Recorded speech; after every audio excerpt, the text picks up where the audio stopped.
Sampling. Dalam statistika terdapat pembahasan tentang prosedur sampling. Sampling diartikan sebagai metode untuk mendapatkan sampel. Metode untuk mendapatkan sampel, atau jika teman-teman menemukan sumber dalam bahasa Indonesia, biasanya digunakan istilah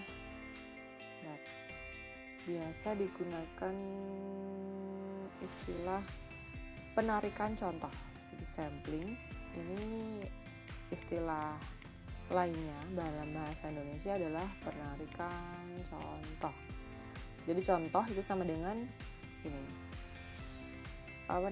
Sampel itu ada sama dengan contoh.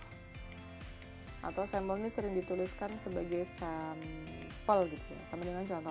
Jadi sampling ini adalah metode dalam mendapatkan sampel gitu. Contohnya cara ngedapatnya gimana, namanya sampling.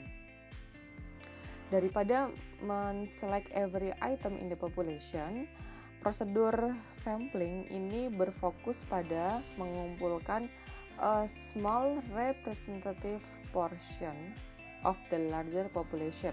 Nah, yang small representative portion ini merupakan sampel yang representatif.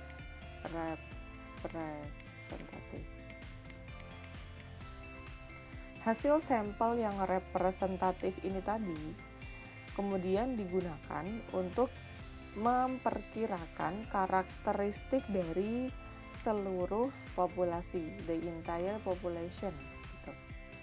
Jadi yang perlu digarisbawahi di sini adalah sampel itu harusnya yang representatif gitu. Representatif itu mencerminkan populasinya.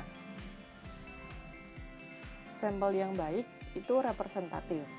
Representatif dapat diartikan mewakili populasi.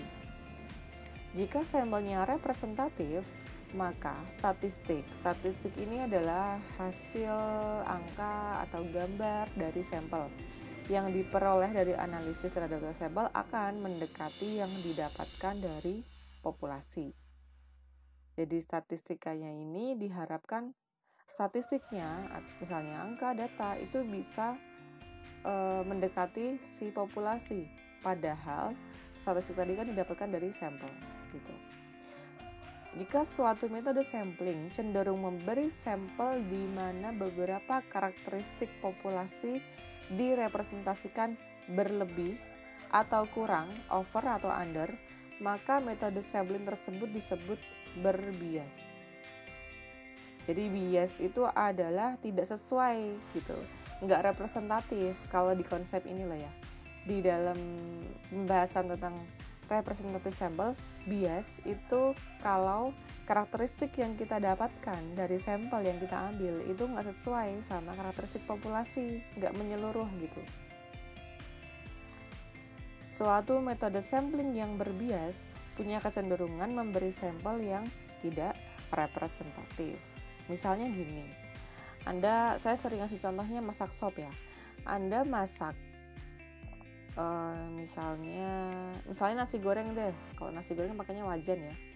Anda masak nasi goreng. Di sini masak nasi goreng, kemudian di situ ini kompor ya. Kompor tuh gimana sih? Setelah ini misalnya kompor. Ini nasi goreng, nasgor. Nah, habis Anda itu memasukkan sejumput garam, belum diaduk rata, udah dirasain. Nah gitu, Anda ngambil 1 sendok nasinya, itu misalnya gimana ya, nasgornya itu belum diaduk full gitu ya, baru dimasukin garam, terus Anda nyari 1 sendok gitu. Dan 1 sendok ini ternyata dia ini tidak asin. Nah, kemudian Anda menyimpulkan bahwa nasi goreng Anda satu wajan ini tuh jadinya nggak asin. Nah, padahal Anda ngambil sampelnya tadi tuh belum diaduk, jadi nasgor Anda ini belum homogen rasanya. misalnya yang di sebelah sini yang sebelah sini belum asin, yang sebelah sini asin banget soalnya dia masukin garamnya cuma di sini belum diaduk. Terus Anda ngambil 1 sendoknya sambelnya dari sini, ini dirasain nggak asin. Terus kesimpulan Anda adalah nasi goreng Anda tidak asin. Maka kesimpulan tadi metode sampling Anda itu bias, jadi hasilnya nggak oke, hasilnya nggak representatif nih. Nah gitu intinya. Untuk bisa representatif itu biasanya kan samplingnya itu meliputi beberapa kategori gitu. Misalnya yang pertama, karakteristik demografisnya gimana? Demografisnya secara umur Anda tidak memasukkan hanya usia misalnya 20 sampai 25 tahun. Anda juga memasukkan usia-usia yang lainnya gitu. Jadi lebih representatif. Ini semua berdasarkan tujuan penelitiannya apa, terus tujuan respondingnya itu umurnya berapa gitu sih. Tapi secara umum itu umurnya, kalau ini saya nggak berbicara tentang spesifik tujuan tertentu lah ya, ini secara umum. Misalnya aja gitu.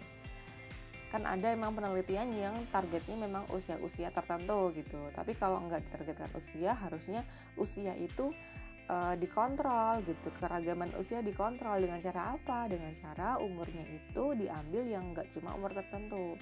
Pendidikan juga, pendidikannya seharusnya bisa heterogen, misalnya dari yang lulusan SD, SMP, SMA, S1, S2 dan sebagainya. Kemudian demografis itu termasuk juga pekerjaannya apa aja nih, ada yang pekerjaan formal, ada yang informal gitu, macam-macam. Terus tempat misalnya Anda nggak menganalisis cuma urban tapi juga rural, desa dan kota, dua-duanya dimasukkan ke dalam analisis. Nah kemudian dalam mendapatkan metode sampel, dalam mendapatkan sampel yang representatif mewakili populasi, itu perlu metode yang tepat sesuai dengan tujuan penelitian Anda. Kemudian jumlahnya sampelnya ini memadai nih, jadi nanti ada beberapa kriteria, ada rumus-rumusnya tergantung sama metode samplingnya.